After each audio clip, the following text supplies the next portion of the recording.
Se llama, bueno, eso se lo digo más adelante,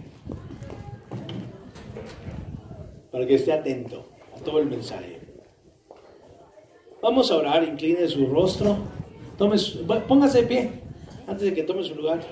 Vamos a honrar el nombre de nuestro Señor y vamos a dar gracias. Papá, te damos gracias en esta mañana porque estamos en tu casa, porque tú eres un Dios que nos amas, aún con todos nuestros errores, con todas nuestras malas decisiones, con nuestra indiferencia, con el enfriamiento que hay en nuestro corazón, con las dudas que a veces se nos vienen a la mente. Tú sigues amándonos, tú no cambias.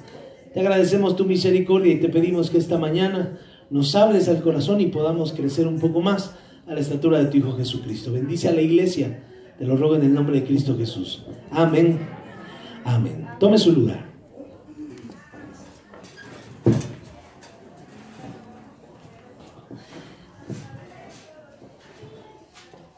Le quiero hacer una pregunta y le pido toda su atención en esta pregunta. ¿Se considera una persona íntegra? No me la conteste. ¿Se considera una persona íntegra? Tómese un segundo. Deje tomar agua. ¿Se considera una persona íntegra? Antes de que usted pueda emitir un juicio o una respuesta, le explico cuál es el propósito de este mensaje. El propósito es que usted pueda diferenciar o reconocer si es una persona íntegra o se cree una persona íntegra, que son dos cosas completamente diferentes. No es lo mismo que usted se crea a que usted sea una persona íntegra. ¿Cuál es la definición de íntegro? Los que traen pluma y cuadernito, apúntelo, hoy no hay presentación. Una persona, la definición de íntegro o íntegra es que no carece de ninguna de sus partes. Es alguien que es recto, una persona que es recta y que es intachable. Algo íntegro es que no carece de ninguna de sus partes o que es una persona recta o intachable cuando se trata de alguien vivo. Los que han estado leyendo la palabra de Dios o que ya la han leído anteriormente, de preferencia me refiero a los hermanos que van con la lectura del día, han descubierto que desde Génesis hasta Deuteronomio, que vamos ahorita, la Biblia revela una cualidad, muchas cualidades de Dios, pero una muy en particular que la Biblia nos revela es que Dios es un Dios de pactos. Dios es un Dios que siempre está buscando establecer una relación a través de un beneficio para nosotros, porque Dios no tiene necesidad de ninguno. Dios no se vuelve menos poderoso si tú no vienes a la iglesia. Dios no se vuelve menos poderoso, menos soberano, menos amoroso si tú estás en tu casa viendo el fútbol. ¿O sí?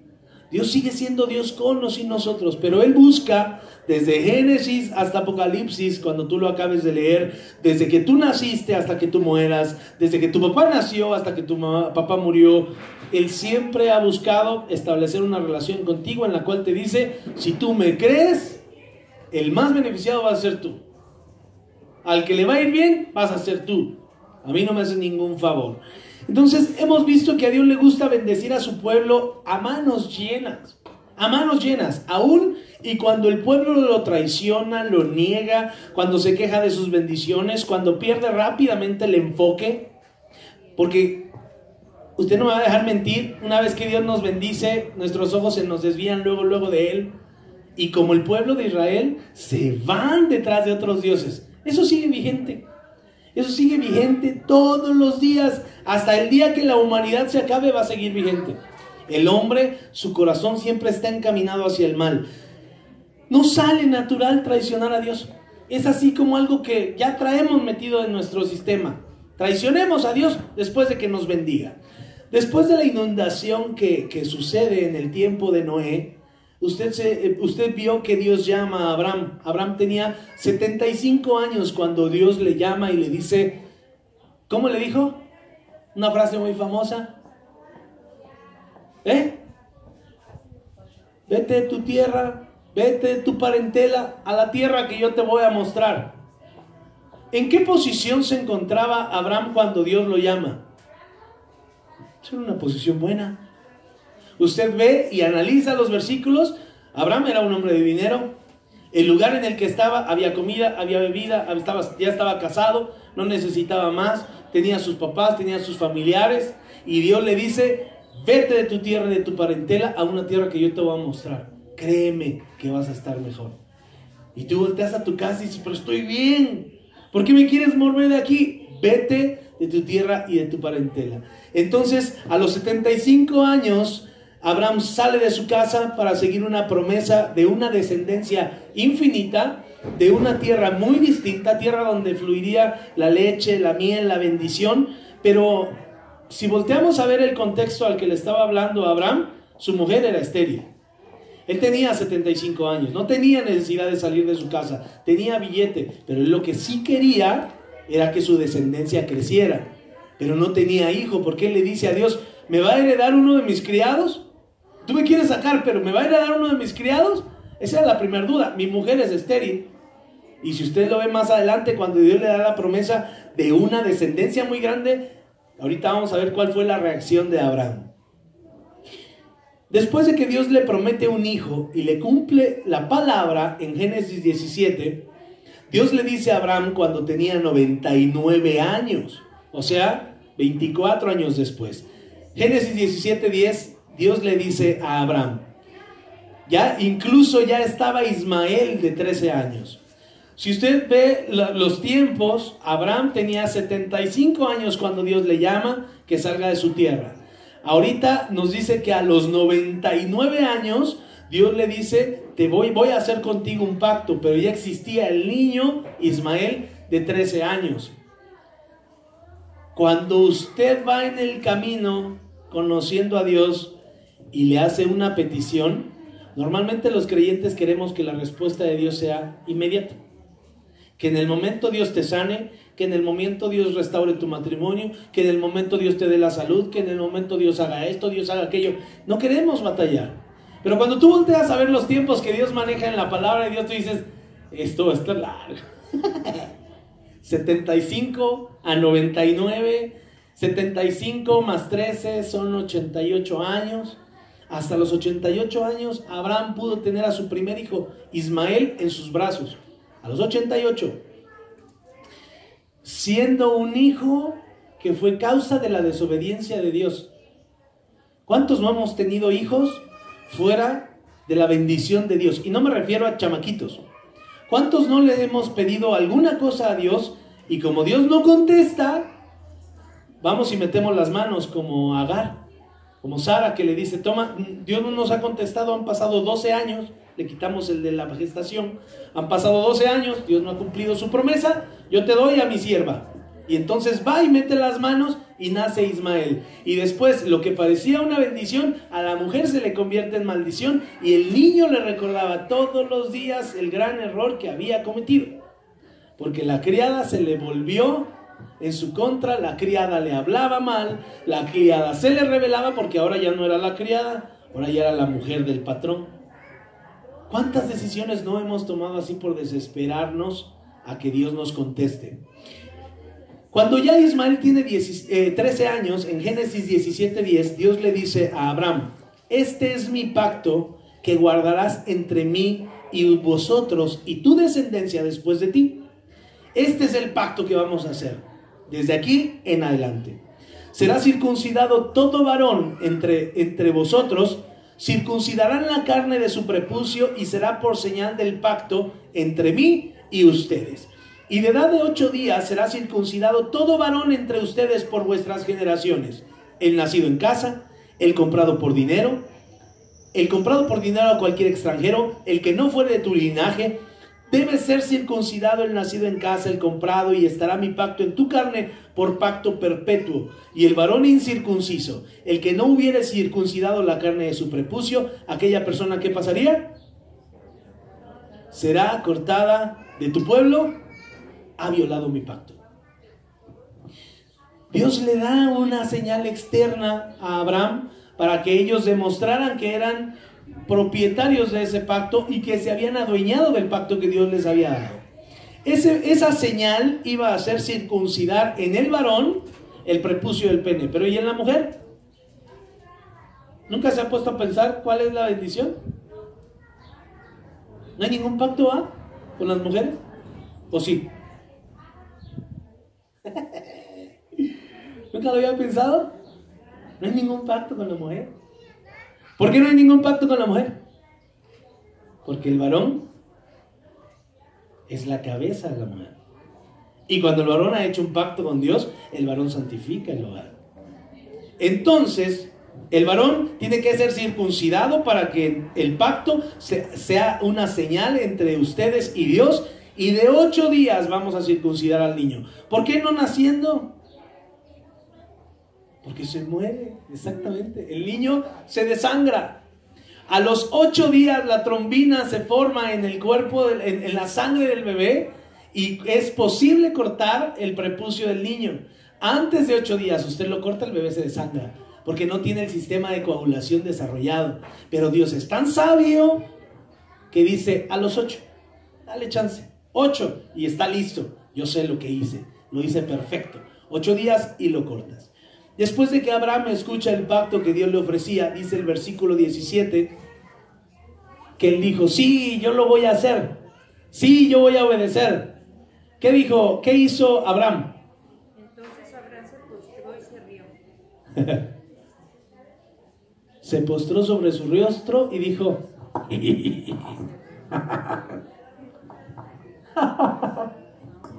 mi mujer está seca, dice por ahí. Ya no tiene la costumbre de las mujeres. Yo, ni con la marcha Zacatecas, siento nada. Nada. ¿Cómo? Por eso dice, este Dios sí se la aventó, bueno, aquí no va a haber, o sea, ya ni cenizas, ya ni nada quedó aquí, pues. Se ríe y dice en su corazón, a hombre de 100 años ha de nacer hijo y a Sara de 90 años ha concebir. Eso es imposible. ¿A usted le ha pasado eso mismo en su corazón? Usted también cuando ha estado en problemas dice, no hombre, esto se va a componer. Mi matrimonio, no, ¿cómo crees que lo vas a revivir? Está más muerto que el mar muerto, salado, seco. ¿De dónde le llegan corrientes? De ningún lado. Está seco, está echado a perder, no va a levantarse jamás. Esta es la postura del creyente. Hoy vemos a Abraham como el gran padre de la fe. Sí, él se rió de lo que Dios le dijo. ¿Y cómo crees? ¿No? Aquí no hay negocio, viejo. Aquí no se va a hacer. Son preguntas válidas las que se pueden, las que a veces le hacemos a Dios. No está mal que tú le preguntes a Dios, ¿esto es posible? Para mí no es, pero ¿esto es posible para ti? Cuando no hay amor, cuando ya no hay respeto, cuando ya no hay ganas de seguir juntos, ¿esto se va a levantar? La Biblia dice que en el versículo 24 y 25, Abraham, siendo de 99 años, circuncidó la carne de su prepucio. Versículo 25, su hijo Ismael era de 13 años cuando fue circuncidada la carne de su prepucio, y en el mismo día fueron circuncidados Abraham e Ismael, y todos los varones de su casa, el siervo nacido en casa, el comprado del extranjero por dinero, fueron circuncidados por él. ¿Esto qué es? Yo dudé de lo que Dios me dijo, pero yo obedecí lo que Dios me dijo. Una cosa es que tú no creas lo que Dios puede hacer, y otra cosa es que la desobedezcas. Porque Dios le dijo, sal, te hago un pacto, ponte esta señal en tu cuerpo, hazla a todos los hombres. Eso no va a pasar, pero porque Dios me lo dijo, lo voy a hacer. Y lo hizo. En los versículos intermedios, si usted lo lee, no aparece ninguna plática entre Abraham y Dios, no es negociable. Él, aunque se ríe, dice, lo hago. ¿Por qué? Porque Dios me lo manda. Hermano, cuando Dios nos ha dicho algo, aunque para ti te parezca un imposible, cree lo que Dios te ha dicho. Porque tú debes de leer la Biblia y ver cómo Dios cumple la palabra de Dios, y todas las promesas que le hizo a Abraham se cumplieron, ¿o no? Todas, ninguna pasó de largo. ¿Por qué? Porque Dios cuando promete algo lo cumple. Porque Dios cuando dice, yo te voy a bendecir, Él te va a bendecir. Cuando Él te dice, si tú crees en mi Hijo Jesucristo, tu casa será salva. Oye, pero es que tu casa será salva. Eso no es negociable. Oye, pero es que yo maté, yo violé, yo hice. Yo te perdono todos tus pecados si tú declaras que Jesucristo es tu Señor y tu Salvador. Y nunca más te vuelvo a reclamar. Pero es que, Señor, olvídate de lo que hiciste. Yo ya me olvidé. Tú que estás chillando todo el tiempo y te estás lastimando y te estás renegando todos los días de que tú pasaste por ese dolor. Cree en mí. Y lo que yo te he dicho, eso se cumplirá. Cuando Dios promete algo, primera de Samuel, capítulo 15, versículo 29, el que es la gloria de Israel dice, no mentirá. El que es la gloria de Israel no se arrepentirá, porque no es hombre para que se arrepienta, no es hombre para que mienta. Hermano, en la palabra de Dios tú tienes las promesas más seguras que te puedes encontrar. ¿Quieres que tu casa sea salva? Créele al Señor. ¿Quieres que tus hijos regresen a tu casa, que dejen los vicios? Créele al Señor. ¿Quieres que todo lo que está a tu alrededor se componga? Créele al Señor. Si Dios lo ha dicho, Él lo puede hacer, porque la Biblia dice que Él, que es la gloria de Israel, no miente, no se arrepiente, porque no es hombre como nosotros. Dios busca que nuestro carácter madure. Por eso Él hace estas preguntas, por eso Él hace esas declaraciones. Yo voy a revivir ese río que está seco. Yo voy a abrir el mar, aunque para ti parezca imposible. Yo te voy a hacer pasar en medio del mar en seco. ¿Cuál es el mar para nosotros? Los problemas, las cosas imposibles. Dios las abre con sus manos, con su poder. Y Él te pasa por el medio y de repente tú volteas y dices, ¿en qué momento mi matrimonio se empezó a arreglar? ¿En qué momento mis hijos empezaron a ser felices? ¿En qué momento la salud llegó a mi cuerpo? Hace tiempo que me hice unos estudios, estaba mal y ahora estoy bien. Esto es un milagro. Dios te pasó por ahí. ¿Qué necesitamos hacer? Creer, permitir que Dios madure nuestro carácter, que cada día seamos más parecidos a Dios, que las palabras que nosotros podamos decir sean parecidas a las que dice Dios, que cuando tú hables a alguien tú digas, la palabra de Dios dice esto. Pero ¿por qué no me dices lo que tú piensas, lo que tú crees? Porque mis palabras no sirven, porque mi pensamiento está echado a perder, porque yo cada vez que puedo traiciono a Dios. Pero Dios, su palabra no cambia. Y si Él dijo esto en esta situación, Dios lo va a cumplir. La situación se complica cuando reconocemos que ya hemos hecho un pacto con Dios. Pero cuando lo hemos hecho ese pacto, la situación se complica porque no le damos la gloria y no le damos la honra a aquel que nos está salvando, a aquel que nos está liberando. Sino que a veces le quitamos la importancia a ese pacto que Dios ha hecho con nosotros. Y pensamos que ahora estamos bien porque lo hacemos nosotros. Y pensamos que es por nuestras propias fuerzas. Y creemos que ya nos podemos alejar de tener comunión con Dios. Dejamos de leer la Biblia. Comenzamos a tener una doble vida. En esa en la que tenemos el nombre del Hijo de Dios siempre presente. Nos decimos que somos pueblo de Dios, que somos nación santa. Pero con nuestros actos estamos yendo en contra de lo que estamos declarando. Nuestros hechos empiezan a hablar mucho más que nuestras palabras. ¿A cuántos nos ha pasado que muchas veces decimos yo soy cristiano? Y delante de la gente que deberías de dar testimonio, se te salen unas de este pelo. O robas, o mientes, o chismeas. Pero la gente sabe que tú eres cristiano. La gente sabe que tú vienes a la iglesia los domingos. ¿Qué estás haciendo con el nombre de aquel que te ha abierto el mar? Lo estás pisoteando. Estás jugando con esas promesas que tú creíste, pero que ahora ya les estás dando otro enfoque. ¿Dónde pasó eso? En el pueblo de Dios. ¿Cuándo? En el desierto. Que empezaron a escuchar a las personas que estaban a su alrededor, que venían de otras naciones, que no tenían nada que hacer ahí, pero ahí estaban. Y empezaron a quejarse porque se les antojó carnita. Y los otros tenían bendición de Dios. Y ellos empezaron a decir, ay, cuánto anhelamos unos taquitos de barbacoa, unas tortitas ahogadas con su salsita, su chilito, su lechuga, su limón y así su cebolla. ¿Cómo de que no? Y los otros empezaron a menospreciar la bendición de Dios, cuando no les costaba mover un solo dedo recibir ese alimento. Dios proveía abundantemente. Recoge todo lo que te vayas a comer. No dejes que se te pudra, no lo guardes para el día de mañana. Todos los días ve y sal y busca la bendición de Dios. Eso es lo mismo que Dios nos dice a nosotros. Todos los días ve a la palabra de Dios, busca la bendición, aliméntate y tú vas a tener mi alimento todos los días. Pero se nos olvida, te paras, te pones a cotorrear con la gente, no oras, no bendices, hablas tus palabras, desvías la palabra de Dios, la tuerces, te comportas de un modo distinto y no te das cuenta que estás diciendo yo soy cristiano, aleluya, gloria a Dios. Así se portan los cristianos, mejor no voy a la iglesia. Por nuestro comportamiento nos volvemos hombres morales y hombres religiosos. Hombres que empiezan a pensar que su moral, que hacer obras, los van a salvar.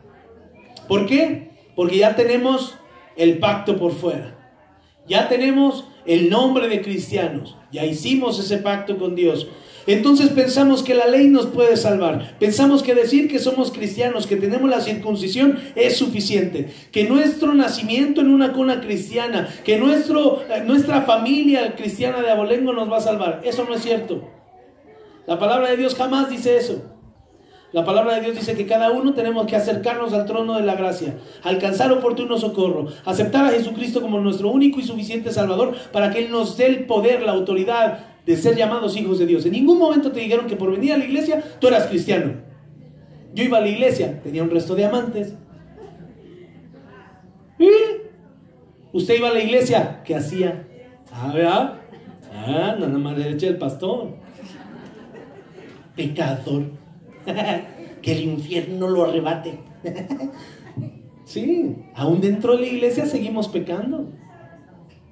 Porque nuestro corazón no está puesto hacia el Señor. Nuestro corazón está hacia nosotros. Entonces, esa gente que se empieza a creer moral, que se empieza a volver gente religioso, empieza a pegarse a la ley. Y empieza a utilizar la palabra de Dios para guiar su vida, pero también para condenar la vida de los demás. Para agarrar a bibliazos a las personas que están fallando cuando tal vez él también está en pecado. El Antiguo Testamento dice que el que se apega a la ley, solo el cumplimiento de la ley no nos va a librar del castigo divino. No nos va a librar del juicio. La gente que quiere ser moral y religiosa dice que la gracia no es suficiente, que las obras sí lo son. Que las obras es la muestra de que yo tengo una relación con Dios. Ok, las obras son tus actos. Y si nada más quieres ver los actos buenos, tu justicia entonces está torcida porque no estás viendo el pecado que estás cometiendo. ¿Está de acuerdo? Entonces no estamos parejos. Estamos teniendo una justicia que está balanceada hacia nosotros, pero no estamos midiendo nuestros actos con la palabra de Dios. Seamos cuidadosos con querernos apegar solamente a la palabra, con querer vivir en el Antiguo Testamento y desechar la gracia y la misericordia de Dios, porque en el momento en el que decimos yo solamente con decir que soy creyente, solamente con decir que voy a la iglesia es suficiente para ser salvo, estamos diciendo que la muerte de Jesucristo no fue suficiente para salvarnos. Estamos teniendo un doble discurso. Dice Santiago 2:10: cualquiera que guarde toda la ley, pero ofenda en un solo punto, se hace culpable de 2, de 3 o de 4. ¿Qué dice? No lo han puesto. Aquel que guarde toda la ley, pero ofendiera en un solo punto, se hace culpable de toda la ley. Santiago 2, versículo 10. Te haces culpable de toda la ley. Hermano, es que yo guardo todas las fiestas. Yo santifico el domingo, yo no adultero, yo no envidio, yo honro a mi padre, yo honro a mi madre, yo doy mis diezmos, yo nunca utilizo el nombre de Dios en vano. Pero si matas. ¿Cómo, hermano? Matas la emoción de tu gente, le matas el espíritu, le matas la paz a la gente. Pero nunca he matado físicamente. Usted vea lo que dice la Biblia con el poder de la lengua. Con las puras palabras que usted utilice, puede matarle el espíritu a una gente. ¿Cuántas familias no conocemos que la mujer está enojada con el esposo porque ahí en 1492 le dijo que estaba gorda?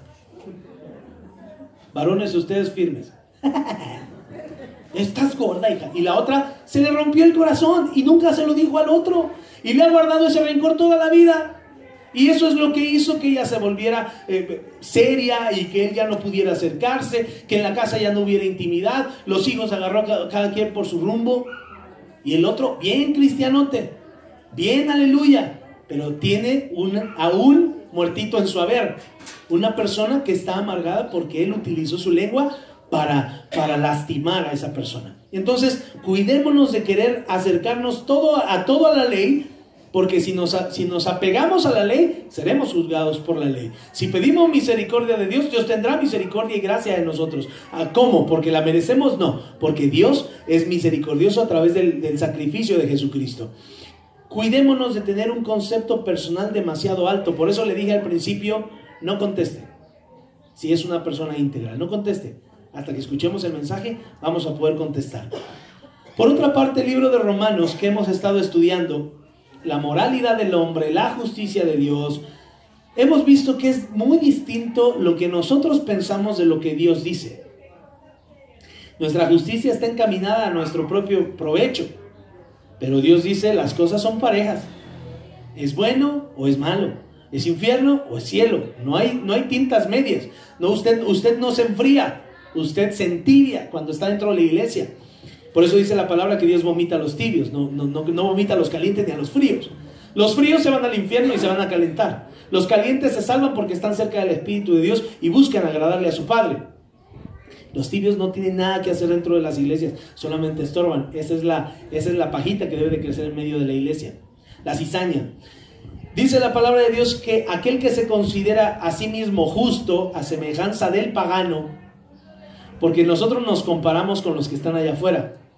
Nosotros no nos comparamos con los santos. Nosotros nos comparamos con la gente que ya está allá afuera. Yo soy más bueno porque yo voy a la iglesia.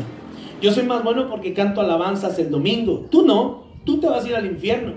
Y estamos condenando a las personas de allá afuera. Entonces no es un juicio justo. Tú conoces la palabra de Dios, esa persona no la conoce. Entonces, esa persona que se compara no tiene la conciencia de que él mismo va a ser juzgado por un doble testimonio. Lo veíamos el domingo anterior. Un doble testimonio. El primero es el de la naturaleza, el argumento ontológico. Toda la creación nos habla de Dios. Y si negamos a Dios viendo todo lo que está a nuestro alrededor, eso nos va a juzgar. Porque de que Dios existe, Dios existe. El hombre que lo niega es porque quiere seguir pecando. Y segundo, vamos a ser juzgados por la conciencia. Si usted recuerda, Romanos 1, en el versículo final, dice que al final del tiempo vamos a ser juzgados por todos nuestros secretos. Por todos nuestros secretos. Usted puede nunca confesarse con alguna persona. Usted puede siempre bien guardar las situaciones más profundas que hay en su corazón, sus rencores, sus dolores, sus enfermedades. No se preocupe. En el día del juicio dice la palabra de Dios que todos sus secretos van a ser sacados y en ese momento Jesucristo lo va a juzgar por eso, por no haber tenido la confianza de acercarse usted a Él. Pero también dice que va a haber una conciencia y ahí no va a haber excusa. La Biblia habla de 5 tipos de conciencias. No sé si usted sabía. No solamente existe una sola conciencia. Apúntele ahí, 1 de Timoteo capítulo 1, versículo 5. 1 Timoteo 1, versículo 5 nos habla que hay un tipo de conciencia que Dios le denomina como una conciencia buena. Una conciencia buena.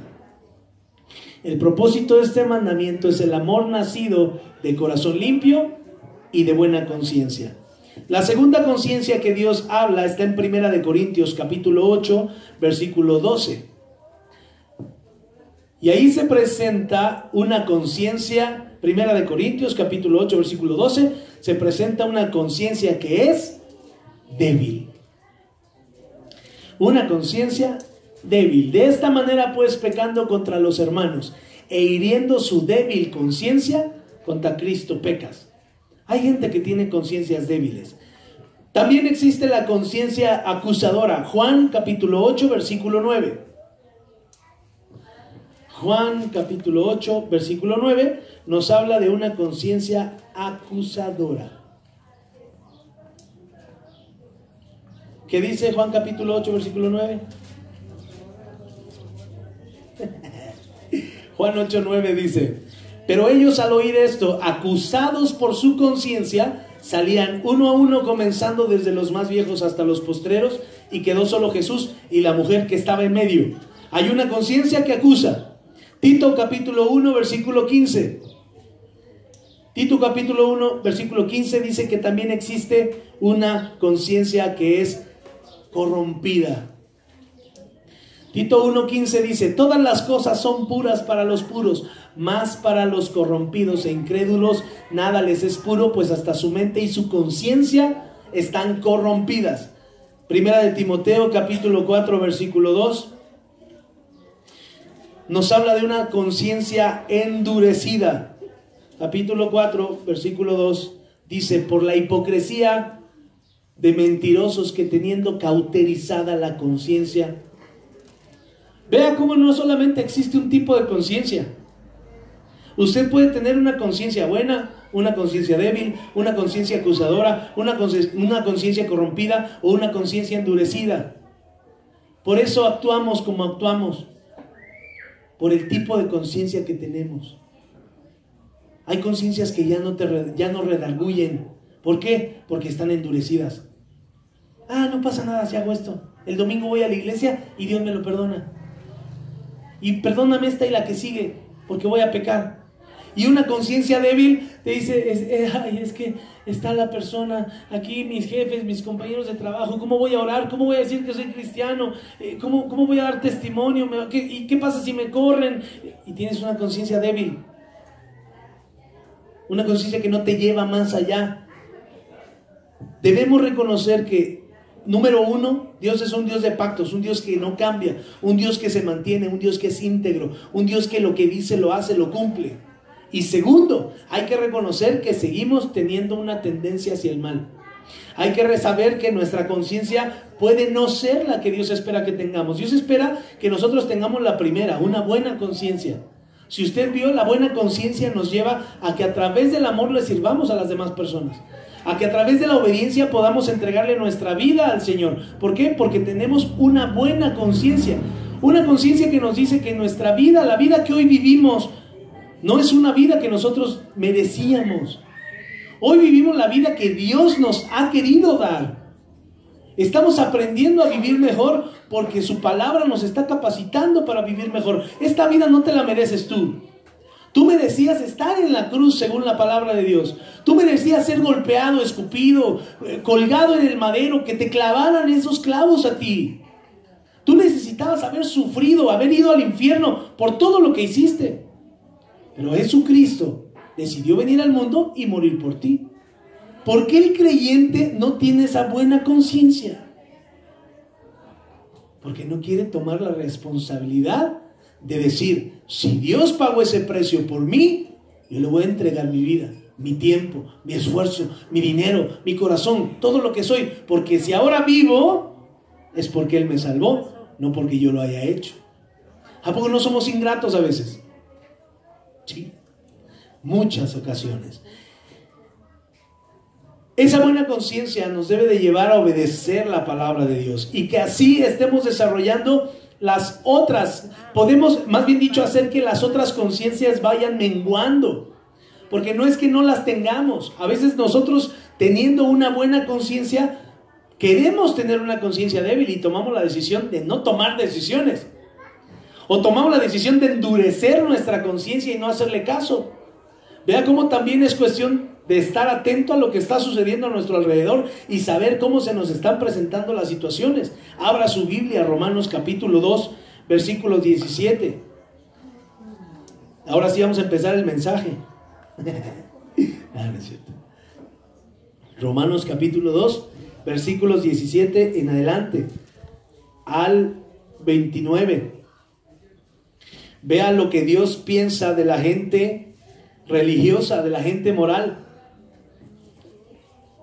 Romanos 2, 17 en adelante. Póngase de pie.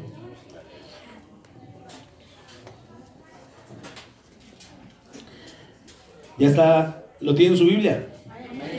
Romanos 2, 17. He aquí tú que tienes el sobrenombre de judío y te apoyas en la ley y te glorías en Dios. Y conoces su voluntad, y confías en que eres guía de los ciegos, luz de los que están en tinieblas,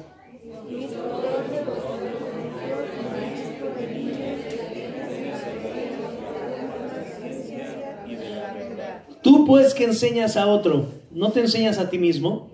Tú que predicas, no se ha de hurtar, ¿hurtas?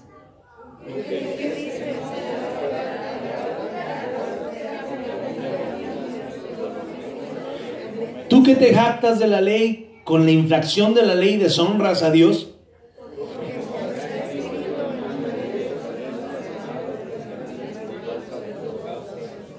Pues en verdad la circuncisión aprovecha si guardas la ley, pero si eres transgresor de la ley, tu circuncisión viene a ser incircuncisión.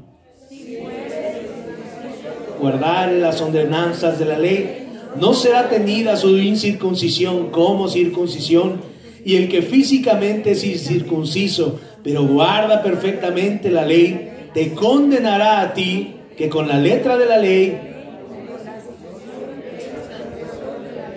pues no es judío el que lo es exteriormente, ni es la circuncisión la que se hace exteriormente en la carne, todos, sino que es judío el que lo es en el interior, y la circuncisión es la del corazón, en espíritu, no en letra, la alabanza del cual no viene de los hombres, sino de Dios. Tome su lugar.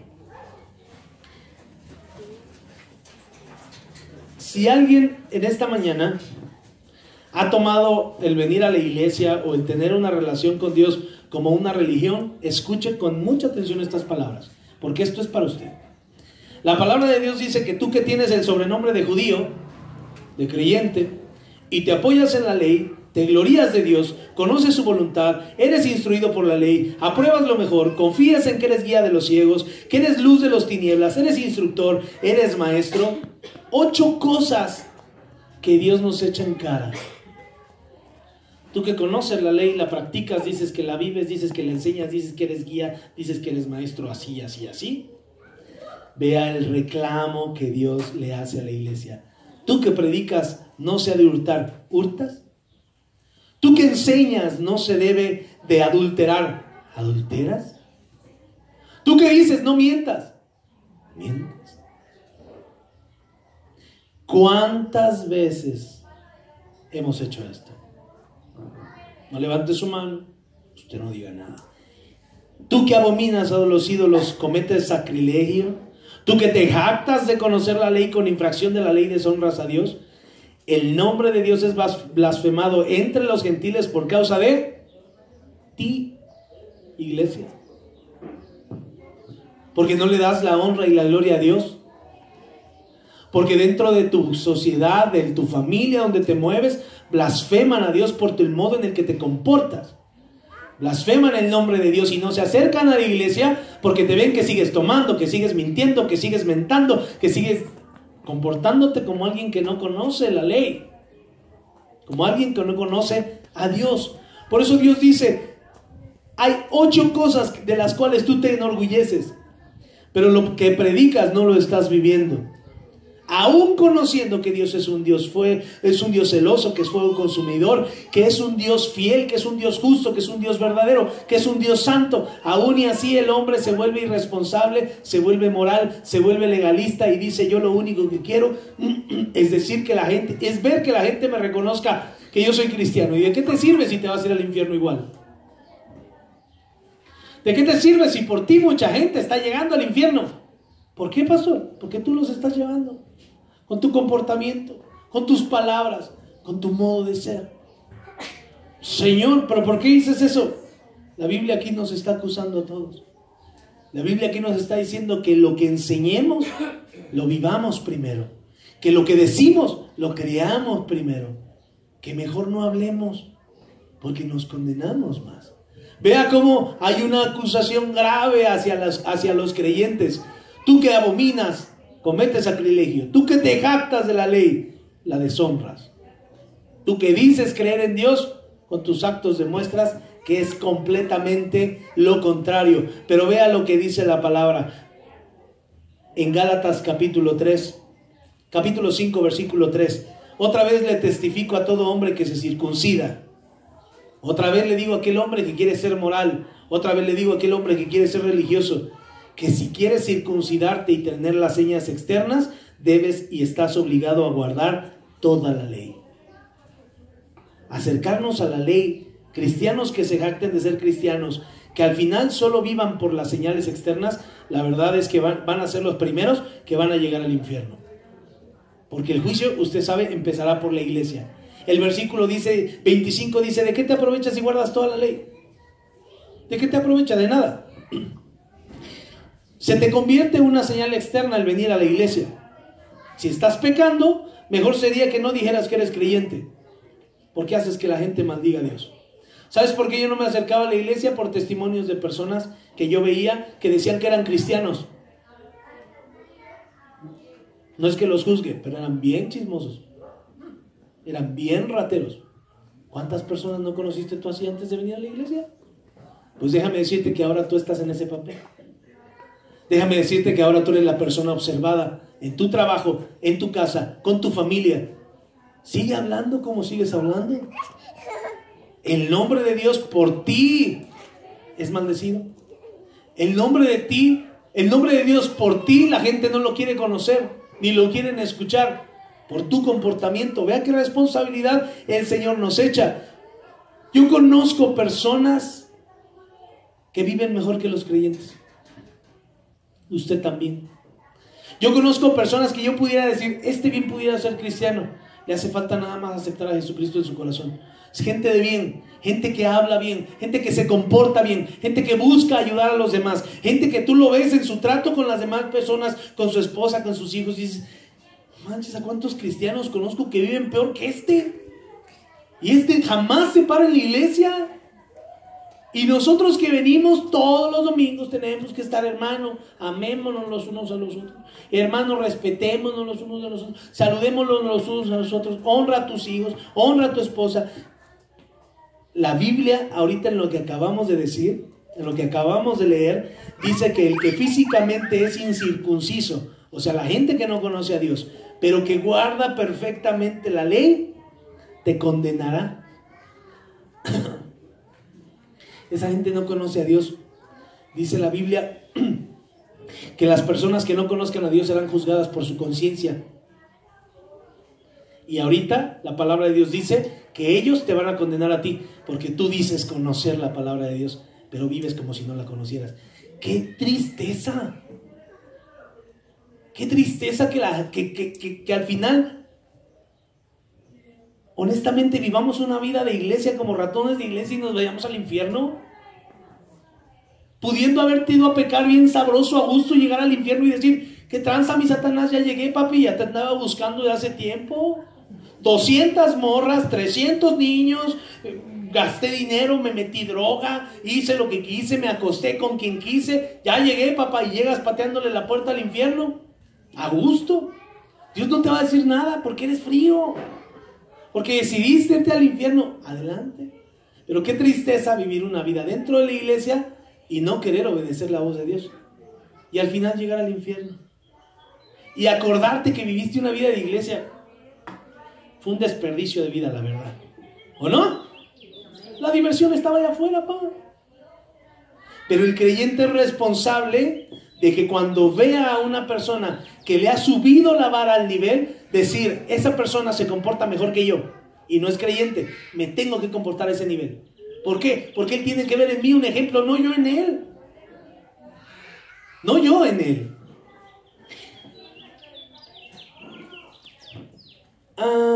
No necesitamos andar diciendo que somos cristianos. Necesitamos vivir como un creyente. Necesitamos vivir como un discípulo. ¿Quieres que la gente te reconozca? Ve lo que dice Jeremías 4:4. Circuncídate a Jehová, circuncidaos a Jehová, quita el prepucio de tu corazón, varones de Judá, moradores de Jerusalén. No sea que mi ira salga como fuego, no sea que mi ira se encienda y no haya quien la apague. Hemos visto que Dios en su pueblo, cuando el pueblo se volvía idólatra, Dios tomaba medidas. Tú has visto en familias que se acercan al Señor, que dicen que son creyentes, que andan en desobediencia, que Dios llega y trata. Y cuando Dios trata, trata bien.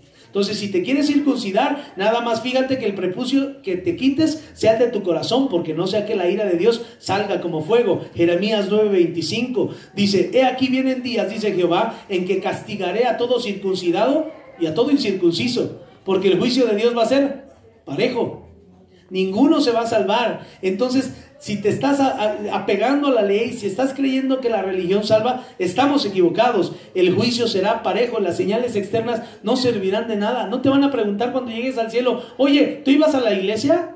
¿Ibas a Casa de la Misericordia o ibas a la primera? ¿Ibas a Fuego de Dios o ibas a las Pintitas? No, a ti te van a decir: fuiste iglesia, viviste como iglesia, viviste como un creyente, entregaste tu tiempo, tu vida, todo lo que te di, la segunda oportunidad que te di, ¿la entregaste para honrar el sacrificio de mi hijo o no? Y Jesucristo en ese momento va a decir: sí, Señor, yo lo vi, déjamelo pasar. O si no, el acusador ahí va a estar también presente para decirte: no, hombre, se la pasaba acá en la esquina echando chisme.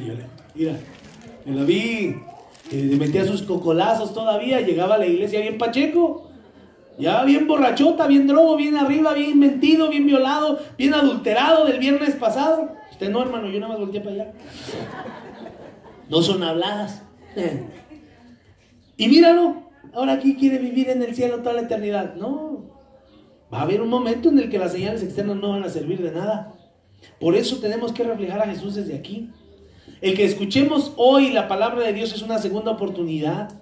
Es para reconocer que estamos en mal, nuestros caminos están mal y que podemos regresar a reflejar a Jesús.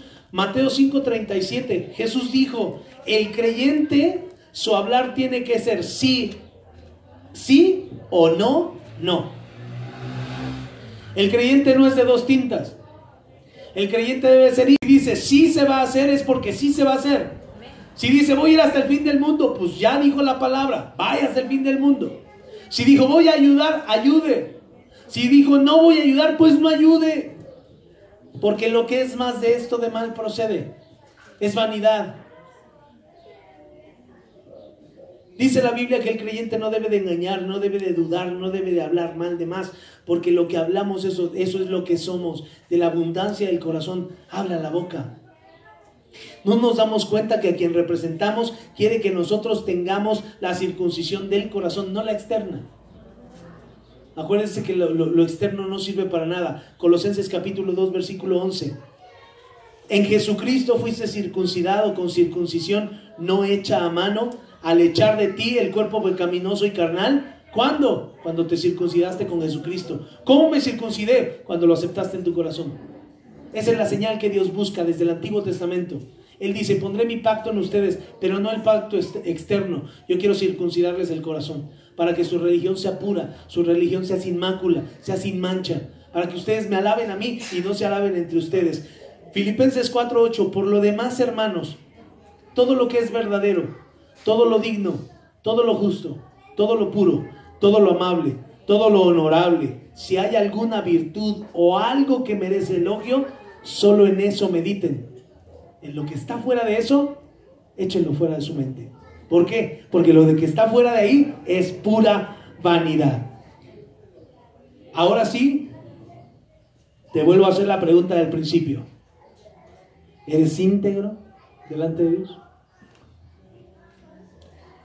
¿Eres íntegro delante de Dios? Y podrías presentarte como David y decirle: júzgame, Señor, conforme a mi justicia, conforme a mis hechos. Júzgame conforme a la integridad que hay en mí. Nada me falta, estoy completo. Yo he dicho que soy creyente, júzgame por todo lo que yo soy. ¿Eres una persona íntegra? ¿O hay la oportunidad de tener una nueva relación con Dios esta mañana? Ponte de pie, vamos ahora.